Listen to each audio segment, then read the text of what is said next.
معلوم نہیں کیوں میں یہ کہانی نہیں سنانا چاہتا تھا، لیکن اب معلوم ہے کہ میں کیوں سنا رہا ہوں۔ یہ کہانی سننے والے ضرور کہیں گے کہ یہ تو مجھے سب سے پہلے سنانی چاہیے تھی۔ یہی احساس میرا ہے، لیکن جب بھی ارادہ کیا کہ یہ کہانی پڑھوں، دل پر ایسا بوجھ پڑا کہ میں برداشت نہ کر سکا۔ زندگی میں عجیب و غریب واقعات اور بڑے ہی ہیبت ناک اور دردناک حادثے اپنی آنکھوں دیکھے ہیں، لیکن جتنا اثر اس واقعے کا میرے دل پر ہے اتنا کسی اور کا نہیں ہوا۔ میں آگے چل کر آپ کو بتاؤں گا کہ آج میں آپ کو یہ کہانی کیوں سنا رہا ہوں۔ میں نے پچھلی ایک دو کہانیوں میں ذکر کیا ہے کہ اس بڑھاپے میں گھر میں میرا استعمال کیا رہ گیا ہے۔ گاؤں میں کوئی ماتم یا شادی ہو تو مجھے بھیجا جاتا ہے، کسی کے ہاں بیٹا پیدا ہو یا کسی کے بیٹے کے ختنے کی تقریب ہو، مجھے بس کا کرایہ دے کر بھیج دیا جاتا ہے۔ کرائے کے علاوہ تھوڑا ٹیے بھی دے دیتے ہیں۔ میں گاؤں جا کر سلامیاں اور مبارکیاں دیتا ہوں یا لوگوں کے جنازوں میں شریک ہوتا ہوں۔ گاؤں کی زمینیں بٹائی پر دے رکھی ہیں، ان کی دیکھ بھال اور جھک جھک بھی میرے ذمہ ہے۔ 3 مہینے پہلے کا ذکر ہے کہ میں گاؤں گیا۔ گاؤں سے باہر ہی ایک شخص سے ملاقات ہوئی۔ اس کا نام سلیم ہے، لیکن بچپن سے ہی بھولے کے نام سے مشہور ہوا اور اب تک بھولا ہی کہلاتا ہے۔ اس کی عمر 50 برس سے شاید 1.5-2 برس اوپر ہی ہوگی۔ اس بھولے کے چہرے پر بشاشت اور چلنے پھرنے کے انداز میں چستی ایسی تھی کہ 50 برس کا لگتا ہی نہیں تھا، 30-35 برس کا جوان لگتا تھا۔ ہونٹوں پر ہلکی سی مسکراہٹ رہتی تھی، مگر اب اسے دیکھا تو وہ 70 برس سے اوپر کا لگا۔ کندھے کچھ آگے کو اور سر جھکا ہوا دیکھا، چہرے سے بشاشت غائب اور اداسی ٹپکتی دیکھی۔ اس سے پہلے وہ مجھے جب بھی ملا بازو پھیلا کر کہا لگا کر اور پھر مجھے اپنے بازوؤں میں لے کر ملا، مگر اب وہ یوں ملا جیسے اس نے مجھے پہچانا ہی نہ ہو یا وہ زندگی سے تنگ آیا ہوا ہو۔ وہ کوئی غریب اور تنگ دست آدمی نہیں، خاصی زیادہ زمین کا مالک ہے اور اس کے 2 بیٹے انگلینڈ میں ہوتے ہیں جو ہر مہینے بہت پیسے بھیجتے۔ اس کی بیٹیوں کی شادی کی تیاریاں ہو رہی تھیں، مالی لحاظ سے اسے اتنا پریشان نہیں ہونا چاہیے تھا۔ میری زبان پر آیا کہ اس سے پوچھوں، بھولے کیا بات ہے، لیکن اس وقت پوچھنا مناسب نہ سمجھا، شاید اس لیے کہ وہ جلدی میں معلوم ہوتا تھا۔ مجھے وہیں کھڑا چھوڑ کر آہستہ آہستہ چلتا آگے نکل گیا۔ 2 اور آدمی میری طرف آ رہے تھے۔ انہوں نے دور سے سلام دعا لی اور ہاتھ آگے کر کے بڑی تیزی سے میری طرف آئے۔ ان سے مل ملا کر میں نے پوچھا کہ اس بھولے کو کیا ہو گیا؟ یہ تو ہنستا کھیلتا آدمی ہوا کرتا تھا، معلوم ہوتا ہے اس کا کوئی مر گیا ہے۔ اس کی غیرت مر گئی ہے، ایک آدمی نے کہا۔ تمہیں اس کا باپ یاد ہوگا سابو، تمہارا تو دوست تھا، غیرت پر اپنی جان قربان کر گیا تھا، اور پھر اس کی ماں کو تم بھولے نہیں ہوگے، جس نے اپنی جوانی اور سہاگ اپنے خاوند کی غیرت پر قربان کر دی تھی۔ یہ بھولا تو ان کا بیٹا لگتا ہی نہیں۔ ہاں، مجھے اس کا باپ یاد ہے، اسے تو میں باقی عمر بھول نہیں سکوں گا، اور اس کی ماں کو بھی۔ اس کے باپ کا نام الطاف حسین تھا اور تافو کہلاتا تھا۔ وہ میرا ہم عمر تھا، اچھا خوبرو جوان تھا۔ یہ خاص طور پر کہنا ضروری نہیں کہ وہ بڑا غیرت مند تھا، اس دور میں ہر کوئی غیرت مند ہوا کرتا تھا۔ صوبہ سرحد کے قبائلی پٹھانوں کو غیور پٹھان کہا جاتا تھا، جو 100% صحیح ہے، لیکن پوٹھوہار کا علاقہ بھی غیرت مندی میں بہت شہرت رکھتا ہے۔ یہ الگ بات ہے کہ پٹھانوں کی طرح پوٹھوہاری بھی بعض اوقات غیرت کے نام پر احمقانہ حرکتیں کر گزرتے تھے، لیکن اصل مسئلہ غیرت کا تھا۔ یہاں میں ایک واقعہ مختصراً سنا دینا ضروری سمجھتا ہوں، جس سے غیرت اور حماقت کا تعلق واضح ہو جائے گا۔ ہمارے علاقے میں ایک لڑکا سرور نام کا ہوا کرتا تھا، بڑا ذہین اور دانشور لڑکا تھا۔ میٹرک کا امتحان دے چکا تھا۔ اس کی ایک بہن جوان اور غیر شادی شدہ تھی۔ ایک روز اپنے گھر میں داخل ہوا تو اپنی اس بہن کو اپنے سگے ماموں کے ساتھ صحن میں چارپائی پر بیٹھے دیکھا۔ وہ دونوں ہنسی مذاق کر رہے تھے۔ سگے ماموں نے اپنی سگی بھانجی کے ساتھ کون سی قابل اعتراض حرکت کرنی تھی؟ سرور کو یہی بات قابل اعتراض لگی کہ ماموں اس کی جوان بہن کے ساتھ ہنسی مذاق کر رہا تھا، اور غالباً ماموں کا ایک ہاتھ بھانجی کے کندھے پر تھا۔ بہرحال جو کچھ بھی تھا، سرور نے چاقو لیا اور کچھ کہے بغیر ماموں کے سینے میں چاقو گھونپ دیا۔ ماموں نے چاقو کا زخم کھا کر بھی کہا، سرور پتر کیا کر رہے ہو؟ سرور نے سینے میں ہی پھر چاقو مارا۔ ماموں نے پھر اسے بڑے پیار سے یہی الفاظ کہے، لیکن سرور کا چاقو تیسری بار ماموں کے سینے میں اتر گیا۔ ماموں گرا، پھر اٹھ نہ سکا۔ بہن دوڑ کر کمرے میں چلی گئی اور اندر سے دروازہ بند کر لیا۔ سرور خون آلود چاقو اٹھائے تھانے چلا گیا اور بتایا کہ وہ کیا کر کر آیا ہے اور کیوں کیا ہے۔ اسے گرفتار کر لیا گیا۔ اس نے عدالت میں بھی اقبالی بیان دیا اور آخر اسے عمر قید سنائی گئی اور ساتھ یہ کہ اسے کالا پانی بھیج دیا جائے۔ سرور نے عدالت میں اپنے بیان میں کہا تھا کہ میں جانتا ہوں کہ میرا ماموں کوئی غنڈہ اور بدماش نہیں تھا اور سگی بھانجی پر اس کی نیت خراب ہونے کا سوال ہی پیدا نہیں ہو سکتا، لیکن اسے یہ جاننا چاہیے تھا کہ جوان لڑکی کے ساتھ کسی مرد کا جسم نہیں لگنا چاہیے، خواہ وہ اس کا سگا بھائی ہی کیوں نہ ہو۔ میں نے یہ قتل غیرت کے نام پر کیا ہے۔ سرور کو اسی 9 عمری میں کالا پانی بھیج دیا گیا۔ اسے زیادہ سے زیادہ 10-11 سال بعد واپس آ جانا تھا، لیکن سن 1942 کے آغاز میں جاپانیوں نے جزائر انڈمان پر اس قدر زیادہ بمباری کی کہ وہاں کوئی بھی انسان زندہ نہ رہا۔ تمام قیدی اور وہاں کے مقامی لوگ مارے گئے اور سرور بھی انہی میں تھا۔ اس واقعہ پر ہر شخص کی اپنی اپنی رائے ہوگی، لیکن جہاں تک غیرت کا سوال ہے کسی کی رائے مختلف نہیں ہو سکتی۔ یہ میں اپنے دور کی بات سنا رہا ہوں۔ آج کے دور کی بات یوں ہے، حمیت نام ہے جس کا گئی تیمور کے گھر سے۔ میری یہ کہانی اسی حمیت اور غیرت کی کہانی ہے جو ہمارے پاک گھر سے رخصت ہو چکی ہے۔ میں نے بھولے کے باپ تافو کی بات شروع کی تھی۔ وہ خوبرو اور خوش طبع جوان تھا۔ ہماری شکار پارٹی کا ممبر تو نہیں تھا، لیکن ہم عمر ہونے کی وجہ سے ہمارا اچھا خاصا دوستانہ تھا۔ ایک روز وہ ہماری شکار پارٹی میں شامل ہو گیا۔ وجہ یہ ہوئی کہ اس کا ایک ماموں فوج میں حوالدار تھا۔ ایک بار وہ چھٹی آیا تو کتے کا ایک بچہ ساتھ لایا۔ اب وہ بچہ لڑنے جھگڑنے اور کتیوں کے ساتھ معاشقہ لڑانے اور بڑے نامی گرامی کتوں کو للکارنے کے قابل ہو گیا تھا۔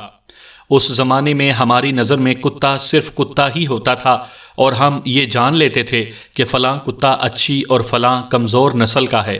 یہ خاصی زیادہ عمر میں آ کر پتہ چلا تھا کہ یہ کتا جرمن شیفرڈ تھا۔ اس کتے نے تافو کو ہماری ٹیم میں شامل کر دیا اور ایک روز ہم شکار کو نکلے۔ ہم جب اپنے کتوں کو ٹہلائی اور سیر سپاٹے کے لیے باہر لایا کرتے تھے تو تافو بھی اپنے کتے کو لے آتا اور ہمارے کتوں میں شامل کر دیا کرتا۔ اس طرح اس کا کتا ہماری ٹیم کے کتوں کے لیے اجنبی نہیں تھا، لیکن جب یہ کتا ہمارے کتوں کے ساتھ شکار پر نکلا تو افضل کا بھولی بار بار اس کی طرف جاتا اور گراتا تھا۔ اگر ہم نے کتوں کو زنجیریں نہ ڈال رکھی ہوتی تو بھولی تافو کے کتے پر حملہ کر دیتا۔ اپنے کتوں کی نفسیات سے ہم بڑی اچھی طرح واقف تھے۔ یہ بھولی کتا شکاری ٹیم کا لیڈر تھا۔ کوئی نیا کتا کبھی ہم اپنی ٹیم میں شامل کرتے تو بھولی اس کے ساتھ ٹھیک ٹھاک رہتا تھا، لیکن جب اس کتے کو ٹیم کے کتوں کے ساتھ پہلی بار شکار پر لے جاتے تو بھولی پہلا کام یہ کرتا کہ اس نئے کتے پر ٹوٹ پڑتا اور جی بھر کر اسے بھمبوڑتا اور جھنجھوڑتا اور پھر چھوڑ کر اسے دیکھنے لگتا۔ بھولی کا مطلب صرف یہ جتانا ہوتا تھا کہ اس ٹیم کا لیڈر یا کیپٹن میں ہوں اور تم پر میری اطاعت فرض ہے۔ وہ یہی احساس تافو کے کتے کو دلانا چاہتا تھا، لیکن افضل نے بیچ بچاؤ کیا اور تافو کے کتے کو بچائے رکھا۔ اس روز ہمارے ساتھ 7 یا غالباً 8 کتے تھے۔ ہم اس پہاڑی خطے میں جا داخل ہوئے جس کا میں کئی بار ذکر کر چکا ہوں۔ یہ پہاڑی سلسلہ جہلم اور گوجر خان کے درمیان واقع ہے۔ اس زمانے میں تو یہ بڑا ہی گھنا جنگل ہوا کرتا تھا۔ تقریباً 200 گز دور ہمیں جنگلی بلوں کا ایک جوڑا ایک خرگوش کے پیچھے دوڑتا دکھائی دیا۔ وہاں درخت زیادہ تھے، اونچی نیچی پتھریلی ٹیکریاں تھیں اور زمین کھڈوں والی تھی۔ کبھی ہمیں خرگوش بھاگتا نظر آتا اور کبھی غائب ہو جاتا، اور پھر دونوں بلے نظر آتے جو اس کے تعاقب میں دوڑ رہے تھے۔ آخر اس خونخوار جوڑے نے خرگوش کو اس طرح پکڑ لیا کہ ایک اس کے آگے آ گیا اور دوسرا اس کے پیچھے تھا۔ دونوں نے خرگوش کو بھمبوڑنا اور اپنی طرف کھینچنا شروع کیا۔ یہی تو ہمارا شکار ہوا کرتا تھا۔ وہاں شیر، چیتے اور ہرن اڑیال تو نہیں تھے۔ جنگلی بلے کے متعلق اپنی کہانیوں میں میں تفصیل سے بتا چکا ہوں کہ یہ شیر جیسا خونخوار ہوتا ہے، عام گھریلو بلیوں سے دوگنا بلکہ 3 گنا بڑا ہوتا ہے، اور شکل و صورت بالکل عام بلیوں جیسی ہوتی ہے۔ انسان کو دیکھ کر بھاگ جاتا ہے، لیکن خطرے کی صورت میں اس کا حملہ بڑا ہی خطرناک ہوتا ہے، جو اکثر اوقات مہلک ہوتا ہے۔ ہمارے کتوں نے انہیں دیکھ لیا اور ہم نے کتوں کے پٹوں سے زنجیریں اتار دیں۔ کتے بھونکتے غراتے دوڑ پڑے اور ہم بھی ان کے پیچھے دوڑتے گئے۔ اصل لطف تو شکار پر جھپٹنے کا ہوتا ہے۔ کتے قریب پہنچے تو بلوں نے انہیں دیکھ لیا۔ ایک نے مرے ہوئے خرگوش کو منہ میں لیا اور دونوں بھاگ اٹھے۔ بلوں کو یہ سہولت حاصل ہے کہ درخت پر چڑھ سکتے ہیں۔ قریب ہی بڑ کا ایک پرانا اور گھنا درخت تھا۔ بلے اپنے شکار کو اٹھائے ہوئے بڑ کے درخت پر چڑھ گئے اور پھر کتے اور پھر ہم وہاں پہنچے۔ کتے منہ اوپر اٹھائے بھونک رہے تھے اور بےتابی کا یہ عالم کہ درخت کے تنے پر اٹھ اٹھ کر پنجے مارتے تھے، جیسے درخت کو جڑوں سے اکھاڑ دینا چاہتے ہوں۔ ہم کتوں سے زیادہ بےتاب تھے۔ اپنے شکار کو درخت سے نیچے لانا تھا، جو کوئی آسان کام نہیں تھا۔ ایک ہی طریقہ تھا جو ہم نے اختیار کیا، وہ یہ کہ پتھر اٹھا کر بلوں پر پھینکنے لگے۔ 3 لڑکوں کے پاس غلیلیں تھیں، وہ غلیلوں میں کنکریاں ڈال ڈال کر بلوں کو نشانہ بنانے لگے، لیکن بڑ کا یہ درخت بہت گھنا تھا، ٹہن زیادہ تھے اور بلے پتوں کے پیچھے چھپ جاتے تھے۔ بلے اوپر ہی اوپر جا رہے تھے۔ تافو نے کہا کہ وہ درخت پر چڑھ کر بلوں کو نیچے اتارے گا۔ ہم سب نے اسے روکا اور کہا کہ بلوں نے جہاں دیکھا کہ ان کے نکل بھاگنے کا کوئی راستہ نہیں رہ گیا تو وہ تافو پر حملہ کر دیں گے، لیکن تافو بڑا ہی دلیر آدمی تھا۔ اس نے ہم میں سے کسی کی نہ سنی اور جوتے اتار کر درخت پر چڑھنے لگا۔ بڑ کے درخت پر چڑھنا کوئی مشکل نہیں ہوتا، ویسے بھی ہم سب کو درختوں پر چڑھنے کا اچھا خاصا تجربہ تھا۔ ایسا کوئی خطرہ نہیں تھا کہ تافو گر پڑے گا۔ سب سے بڑا خطرہ تو یہ تھا کہ اس وقت تافو ایک بچے کا باپ اور ایک نوجوان لڑکی کا خاوند تھا۔ اس کی عمر 26 سال کے لگ بھگ تھی۔ وہ میرا ہم عمر تھا اور میرا پہلا بچہ اس وقت 1 سال کا ہو گیا تھا۔ شادی سے پہلے تو ہم یقینی موت کے منہ میں بھی چلے جایا کرتے تھے، لیکن اب یہ احتیاط لازمی ہو گئی تھی کہ گھر میں ایک بیوی اور ایک بچہ ہے۔ ان کے لیے اپنے آپ کو زندہ رکھنا ضروری سمجھتے تھے، لیکن تافو درخت پر چڑھ گیا تھا۔ تافو اوپر ہی اوپر چڑھتا جا رہا تھا اور ہم سب بلوں پر پتھر پھینک رہے تھے۔ ہماری کوشش اور خواہش یہ تھی کہ بلے درخت سے کود آئیں، لیکن وہ دیکھ رہے تھے کہ نیچے اتنے سارے کتے ان کے منتظر ہیں۔ ہمارے زیادہ تر پتھر تو ان تک پہنچتے ہی نہیں تھے، ٹہنوں سے ٹکراتے یا پتوں سے الجھتے اور بلوں سے دور ہی رہتے تھے۔ بلّا ہوتا ہی خطرناک جانور ہے، لیکن اس وقت یہ دونوں بلے اس لیے زیادہ خطرناک تھے کہ انہوں نے شکار مارا تھا اور انہیں یہی ایک خیال آ رہا ہوگا کہ ہم لوگ ان سے ان کا شکار چھیننا چاہتے ہیں۔ بھوکا درندہ جب شکار مار لیتا ہے تو اپنے سے بڑے درندے پر بھی جھپٹ پڑتا اور شکار کا تحفظ کرتا ہے۔ تافو بلوں کے قریب پہنچ گیا۔ وہ ایک نیچے والے ٹہن پر تھا اور اس نے اوپر والا ٹہن پکڑ رکھا تھا۔ بلے اس سے کچھ اونچے ٹہن پر تھے اور اس سے آگے وہ نہیں جا سکتے تھے کیونکہ آگے ٹہن ختم ہو جاتا تھا۔ تافو بازو لہرا لہرا کر اور منہ سے آوازیں نکال نکال کر بلوں کو ڈرا رہا تھا۔ بلوں نے اس پر غرانا شروع کر دیا تھا۔ خرگوش کو انہوں نے ٹہن پر رکھ دیا تھا۔ اچانک ایک بلّا تیر کی طرح تافو پر آیا۔ اتفاق سے میں دیکھ رہا تھا اور تافو کی نظر تو تھی ہی بلوں پر۔ مجھے وہ منظر آج بھی اچھی طرح یاد ہے۔ میں جانتا تھا کہ اب کیا ہوگا۔ میرا تو جیسے دم ہی رک گیا ہو۔ اتنے موٹے تازے خون خار بلے نے تافو کی شہ رگ کو منہ میں لے لینا تھا اور پنجے اس کے جسم میں گاڑ دینے تھے۔ ہم تافو کی کوئی مدد نہیں کر سکتے تھے سوائے اس کے کہ میں نے چلا کر کہا، تافو بچو۔ تافو پھرتیلا اور عقل والا نوجوان تھا۔ اس نے بڑی تیزی سے اوپر والا ٹہن چھوڑا اور نیچے والے ٹہن پر بیٹھ گیا۔ بلے کے پنجے اس کی پگڑی پر پڑے اور بلّا پگڑی اتارتا ہوا سیدھا نیچے آیا۔ ادھر تافو سنبھل نہ سکا اور ٹہن سے پھسل کر گرا، لیکن اللہ نے اس کی یوں مدد کی کہ اس نے ایک موٹی شاخ پکڑ لی اور نیچے والے ٹہن پر پاؤں رکھ دیے۔ پھر بھی وہ سنبھل نہ سکا اور ایک سے دوسرے ٹہن پر گرتا اس ٹہن تک آ گیا جو زمین سے زیادہ اونچا نہیں تھا۔ وہاں سے وہ خود ہی نیچے کو کود آیا اور اس طرح وہ بڑے خطرناک حادثے سے بچ گیا۔ اس پر حملہ کرنے والا بلّا نیچے گر پڑا تھا اور اٹھ کر بھاگا، لیکن 7-8 کتے اسے کہاں بھاگنے دیتے تھے۔ سب اس کے پیچھے دوڑے اور بلّا دائیں بائیں مڑتا اچانک پیچھے کو مڑا اور کتوں کی ٹانگوں میں آ گیا۔ غالباً اس کی کوشش ایک بار پھر درخت پر چڑھنے کی تھی، لیکن درخت اب اس سے دور ہو گیا تھا۔ اتنے میں مرا ہوا خرگوش اوپر سے گرا اور اس کے ساتھ ہی دوسرا بلّا، جو دراصل بلی یعنی مادہ تھی، بڑی ہی تیزی سے درخت سے نیچے آئی اور اپنے شکار کی طرف دوڑی۔ خرگوش کے گرنے سے 2-3 کتے اس کی طرف چلے گئے۔ بلی نے ایک کتے کے منہ پر پنجے مارے اور مقابلے پر اتر آئی۔ ادھر بلّا دوسرے کتوں کے نرغے میں آیا ہوا مقابلے میں ڈٹ گیا تھا۔ میں حیران ہوں کہ وہ کس طرح کتوں پر ٹوٹ پڑتا تھا۔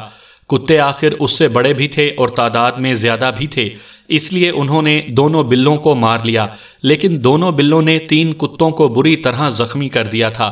ہمارے ایک دوست کے کتے کی تو اس نے ایک آنکھ ہی نکال ڈالی تھی اور وہ کتا چیختا چلاتا ادھر ادھر دوڑتا پھر رہا تھا۔ ہمیں تو شکار کا لطف آ گیا، لیکن 3 زخمی کتوں کی حالت دیکھی تو شکار وہیں پر ختم کر دیا اور زخمی کتوں کو جو فرسٹ ایڈ دے سکتے تھے وہ دینی شروع کر دی۔ پھر لڑکے گھروں سے جو کچھ کھانے کے لیے لائے تھے وہ اکٹھے بیٹھ کر بغیر ہاتھ دھوئے کھایا اور واپس چل پڑے۔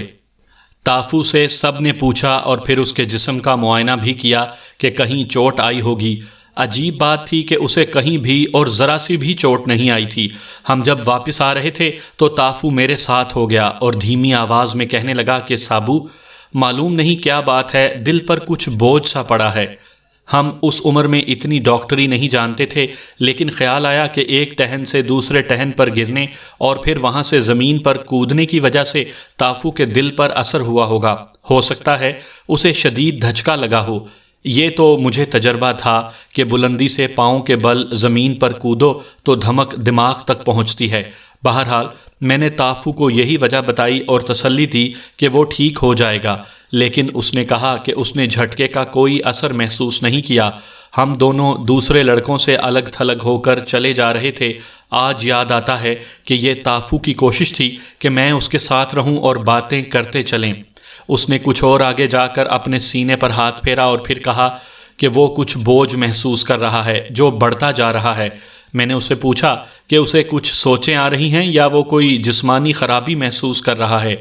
تافو صرف 6 جماعتیں پڑھا تھا۔ اس کے پاس الفاظ کا اتنا ذخیرہ نہیں تھا کہ اپنی یہ کیفیت بیان کر سکتا۔ بہت سوچ کر اس نے کہا کہ ایسا لگتا ہے جیسے کوئی ایسی بات ہونے والی ہے جسے نہیں ہونا چاہیے یا کوئی حادثہ ہونے کو آ رہا ہے۔ پھر اس نے یوں کہا کہ ایسے بھی لگتا ہے جیسے کسی نے اس پر کچھ عمل کر دیا ہو۔ ہمارے علاقے میں کالے جادو اور الٹے تعویذوں کا سلسلہ چلتا ہی رہتا تھا اور آج بھی جاری ہے۔ اگر کسی پر کچھ نہ بھی کیا گیا ہو اور وہ کسی عامل یا شاہ جی کے پاس جا کر تافو جیسی کیفیت کا اظہار کرے تو جناب عامل صاحب اور شاہ صاحب یہی فیصلہ سنائیں گے کہ کسی نے کوئی جادو چلا دیا ہے۔ تافو کو چونکہ کچھ سمجھ نہیں آ رہی تھی کہ وہ کیا اور کیوں محسوس کر رہا ہے، اس لیے اس نے اپنی یہی تشخیص کر دی۔ تافو تو بڑا ہی زندہ دل جوان تھا، اس نے مجھے بھی پریشان کر دیا اور میں اسے جھوٹی سچی تسلیاں دیتا رہا۔ حقیقت یہی ہے کہ میں اس کی اس کیفیت کا اثر اپنے آپ پر بھی محسوس کرنے لگا تھا اور ہلکا ہلکا سا خوف میرے دل پر بیٹھ گیا تھا۔ ہم گاؤں میں داخل ہوئے تو شام کے 4 بجنے والے تھے۔ یہ میں آج کہہ رہا ہوں کہ 4 بج رہے تھے۔ اس دور میں ہم گھڑیوں کے مطابق وقت نہیں بتایا کرتے تھے۔ ہم جب شکار سے واپس آیا کرتے تھے تو گاؤں کے لوگ ہمیں دیکھ کر ایک تو خوش ہوتے اور پھر دور سے ہی کچھ نہ کچھ پوچھنا شروع کر دیتے تھے۔ مختصر یہ کہ ہمارا استقبال شور و غل سے ہوتا تھا، لیکن اس روز میں نے دیکھا کہ سب خاموش تھے اور کسی کے منہ سے کوئی بات یا آواز نہیں نکل رہی تھی۔ میں نے یہ بھی دیکھا کہ زیادہ تر لوگ تافو کی طرف دیکھ رہے تھے۔ صاف پتہ چل رہا تھا کہ گاؤں میں کوئی خاص واقعہ ہو گیا ہے۔ میری ٹیم کے 2-3 لڑکوں نے قریب آ کر پوچھا، گاؤں میں کیا ہو گیا ہے؟ ہم لوگوں کے قریب سے گزرے تو بھی کوئی نہ بولا۔ میرے والد بھی 3-4 آدمیوں کے ساتھ الگ کھڑے ہمیں دیکھ رہے تھے۔ میں ان کے پاس جا رکا اور پوچھا کہ یہ سب چپ کیوں ہیں؟ تافو کی بہن نکل گئی ہے، میرے والد نے سرگوشی میں مجھے بتایا۔ میں نے تافو کی طرف دیکھا، شاید اسے بھی کسی نے یہ اطلاع دے دی تھی۔ وہ بہت ہی تیز قدم اٹھاتا اپنے گھر کی طرف جا رہا تھا۔ گاؤں کی ایک جوان لڑکی کا گھر سے نکل جانا کوئی معمولی واقعہ نہیں تھا۔ میرے شکاری دوستوں کو پتہ چلا تو سب پر وہی خاموشی طاری ہو گئی جو سارے گاؤں پر طاری تھی۔ تافو سے 2 سال چھوٹی ایک بہن تھی جس کی ابھی شادی نہیں ہوئی تھی۔ بڑی خوبصورت لڑکی تھی۔ کردار، اخلاق اور چال چلن کے لحاظ سے تافو کا گھرانہ بالکل ٹھیک ٹھاک اور عزت دار گھرانہ تھا۔ اس کی بہن کے خلاف کبھی ایسی بات نہیں سنی گئی تھی کہ وہ کسی کو چاہتی یا پسند کرتی ہے۔ میں یہ بھی بتا دوں کہ اس دور میں بھی بدکار عورتیں پائی جاتی تھیں، لیکن بہت ہی کم، اور ایسی عورت کو سب جانتے تھے کہ یہ بد چلن عورت ہے۔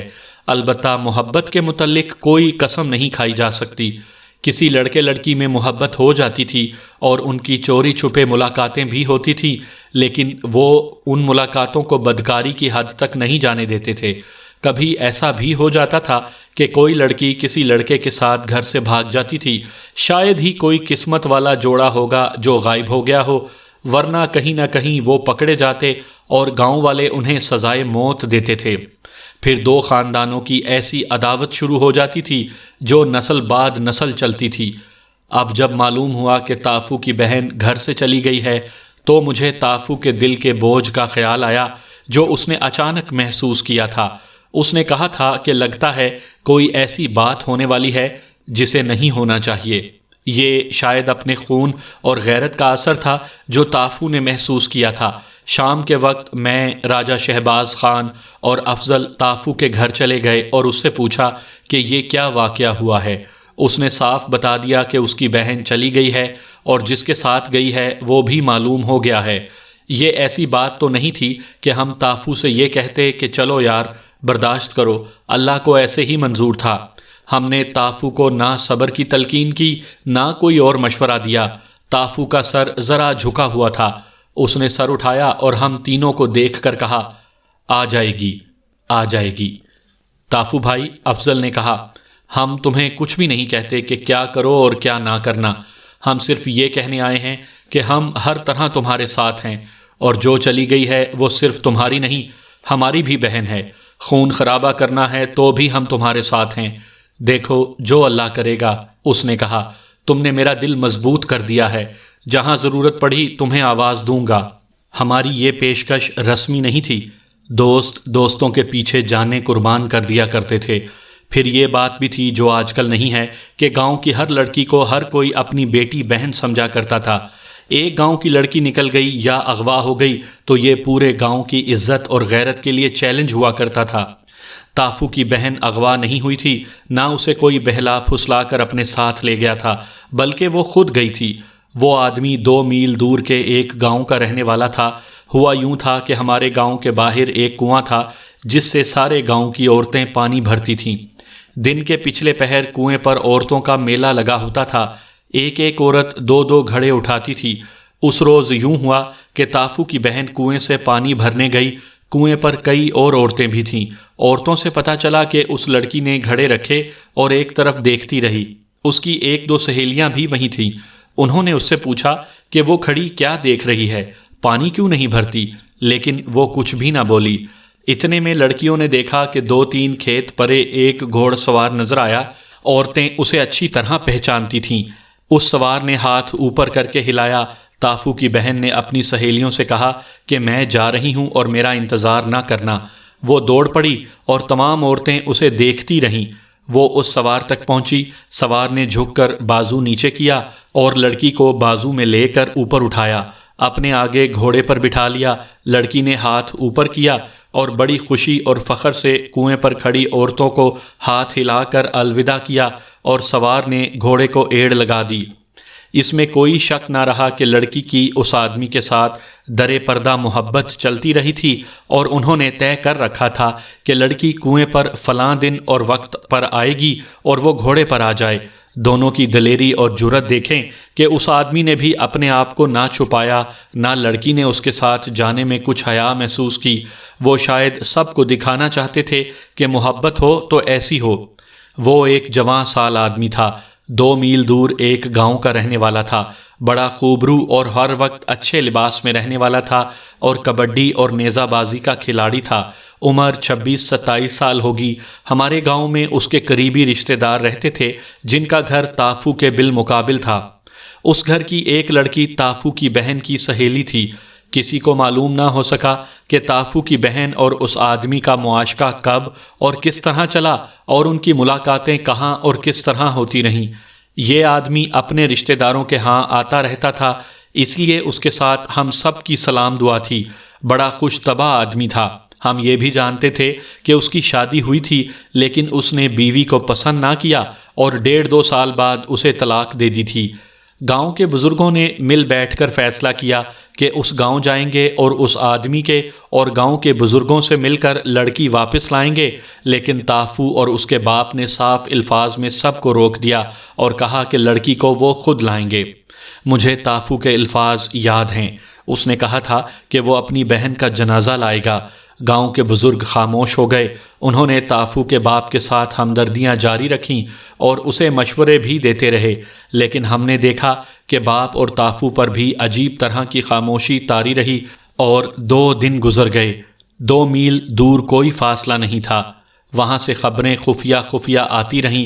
اگلے ہی روز خبر ملی کہ اس آدمی نے تافو کی بہن کے ساتھ باقاعدہ نکاح کر لیا ہے۔ اس آدمی کا اور کوئی بھائی نہیں تھا۔ باپ مر گیا تھا اور ساری زمین اور جائیداد کا مالک یہ اکیلا تھا۔ ماں تھی اور 2 شادی شدہ بہنیں تھیں۔ تیسرے روز سورج ابھی نکلا ہی تھا کہ مجھے کسی نے باہر سے پکارا۔ میں باہر نکلا تو میرے تمام دوست باہر موجود تھے اور تافو گھر کی طرف سے آ رہا تھا۔ اس کے ہاتھ میں کلہاڑی تھی۔ کلہاڑی سے آپ یہ نہ سمجھیں کہ لکڑیاں چیرنے والی عام سی کلہاڑی ہوگی۔ اس زمانے میں لوگ بڑی خوبصورت کلہاڑیاں بنواتے تھے اور ان کا پھل یعنی بلیڈ چاندی کی طرح چمکتا تھا اور یہ بلیڈ بڑا ہی تیز رکھا جاتا تھا۔ لوگ بڑے فخر سے کلہاڑی ساتھ رکھتے تھے۔ تافو کے پاس ایسی ہی کلہاڑی تھی۔ تافو نے ہم سب کو دیکھ کر دور سے ہی کہا، اللہ بیلی دوستو، کہا سنا معاف کر دینا، زندہ رہا تو ملیں گے۔ تافو کی بیوی اس کے ساتھ تھی اور اس نے اپنے ہاتھ میں چینی کا ایک پیالہ اور دوسرے ہاتھ میں گڑوی اٹھا رکھی تھی۔ ہم جان گئے کہ تافو کہاں جا رہا ہے۔ ہم نے اسے روکا۔ اسے کہنا یہ چاہتے تھے کہ سوچ سمجھ کر کچھ کرے، لیکن اس کی بیوی جو ابھی نوجوانی کی عمر میں تھی ہمارے اور تافو کے درمیان آ گئی۔ مت روکو اسے، تافو کی بیوی نے کہا، اس کی غیرت کو سلاؤ نہیں، میں اس کے ساتھ جا رہی ہوں، ہمارے راستے سے ہٹ جاؤ، یہ ہماری عزت اور غیرت کا سوال ہے۔ اپنی بیوی کے ساتھ تافو کا خون کا کوئی رشتہ نہیں تھا، لیکن وہ اس رشتے کی لاج رکھ رہی تھی کہ تافو اس کا خاوند تھا اور اس کے خاوند کی غیرت پر زد پڑی تھی۔ وہ خاوند کے ساتھ دشمنوں کے گھر جا رہی تھی۔ ہمیں جو باتیں بعد میں معلوم ہوئیں وہ میں یہیں سنا دیتا ہوں۔ ہم نے تافو اور اس کی بیوی کو راستہ دے دیا۔ تافو کی ماں بھی اور باپ بھی اس کے پیچھے آ رہے تھے۔ تافو پیچھے مڑا اور باپ کے گھٹنوں کو ہاتھ لگا کر اس سے مصافحہ کیا اور باپ نے اسے گلے لگا لیا۔ پھر تافو نے ماں کے پاؤں اور گھٹنے چھوئے اور اس سے پیار کر کے چل پڑا۔ اس کی بیوی بھی اس کے ماں باپ سے اسی طرح رخصت ہوئی۔ ہم دونوں کو جاتے دیکھتے رہے۔ انہوں نے پروگرام یہ بنایا تھا کہ تافو اس آدمی کے گھر جائے گا جو اس کی بہن کو لے گیا تھا اور اسے للکارے گا۔ اگر تافو نے اسے قتل کر لیا تو تافو کی بیوی پیالے میں دودھ ڈال کر تافو کو دے گی، جو تافو اس آدمی کی لاش پر بیٹھ کر پیے گا۔ تب ہم سمجھے کہ بیوی کے ہاتھ میں چینی کا پیالہ تھا جس میں تافو نے دودھ پینا تھا۔ اس آدمی کے گھر میں جو واقعہ ہوا وہ بعد میں ہمیں معلوم ہوا۔ وہاں یوں ہوا کہ تافو اس آدمی کے گھر میں چلا گیا۔ دیہات میں گھر بہت ہی کشادہ اور صحن تو اور ہی زیادہ کشادہ ہوتے ہیں۔ تافو نے صحن میں کھڑے ہو کر اس آدمی کو للکارا۔ گھر میں اس آدمی کی ماں تھی جو تافو کو دیکھ کر دوڑی آئی اور اس کی منتیں کرنے لگی۔ فوراً بعد وہ آدمی اندر سے نکلا۔ اس کے پیچھے تافو کی بہن نکلی۔ تافو نے اس آدمی سے کہا کہ میرے پاس کلہاڑی ہے، تم بھی کلہاڑی لے کر میرے قریب آؤ، پہلا وار تم کرو گے۔ اس آدمی نے ابھی کوئی جواب نہیں دیا تھا کہ تافو کی بہن دوڑی آئی اور بازو پھیلا کر تافو کے گلے لگنا چاہتی تھی۔ وہ تافو کو میرا ویر کہتی آئی۔ تافو نے کلہاڑی گھما کر پوری طاقت سے اپنی بہن کو ماری۔ کلہاڑی کا آدھا پھل اس لڑکی کی کھوپڑی میں اتر گیا۔ لڑکی گری تو تافو نے دوسرا وار اس کی گردن پر کیا۔ اور اس طرح اپنی بہن کو ختم کر دیا۔ اس آدمی کی ماں دوڑی باہر گئی اور چیخنے چلانے لگی، لیکن کوئی بھی اندر آنے کی جرت نہیں کر رہا تھا۔ وجہ یہ تھی کہ سب جانتے تھے کہ تافو کی بہن گھر سے نکل آئی ہے، اور تافو کو حق پہنچتا ہے کہ وہ بہن کو پیار اور محبت سے لے جائے، یا اس پورے خاندان کو قتل کرے، یا ان کے ہاتھوں خود قتل ہو جائے۔ مطلب یہ کہ گاؤں والے جانتے تھے کہ تافو جو کچھ کر رہا ہے یہ دیہات کے دستور کے عین مطابق ہے۔ وہ آدمی پہلے تو شاید لڑنے کے موڈ میں نہیں تھا۔ اس نے جب دیکھا کہ تافو نے اپنی بہن کو قتل کر ڈالا ہے تو وہ بھی اندر سے کلہاڑی لے آیا۔ تافو نے کہا کہ پہلا وار تم کر لو تاکہ تمہیں افسوس نہ رہے کہ میں نے تمہیں وار کرنے کی مہلت نہیں دی تھی۔ وہاں جو لوگ کھلے دروازے میں سے دیکھ رہے تھے ان کی زبانی پتہ چلا کہ اس آدمی نے پہلا وار کیا، جو تافو بڑی پھرتی سے بچا گیا، اور اس آدمی کی کلہاڑی کا پھل زمین پر پڑا، یعنی وہ آدمی جھک گیا۔ تافو نے اس کے سر پر کلہاڑی نہ ماری کیونکہ اس نے سر پر پگڑی باندھ رکھی تھی، جس نے کلہاڑی کا پھل روک لینا تھا۔